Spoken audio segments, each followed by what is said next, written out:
my Van mandolin this afternoon. I want to show you guys what it sounded like and stuff. The action's really good. I made this nice thing for a hook, like, you know, like Ed did on his guitars. It was my dog's leash, but I can still use it as a dog leash. That's a plus. So yeah, we was jamming through the shop amp and the little clock radio fuzz pedal. I don't know if you guys saw that video, but anyhow, it worked out pretty good. And if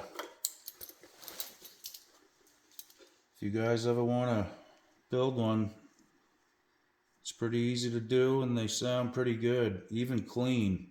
I should have given you a clean demo.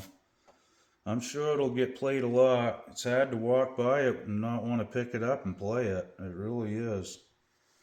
The new bridge come in early. These are old strings too. I couldn't wait though for the other ones. They're coming in the mail, but I had to put some used ones on just so you guys could hear it and stuff. So tell your friends. Thanks for watching, guys.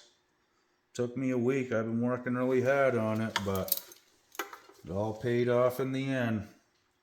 The Van mandolin.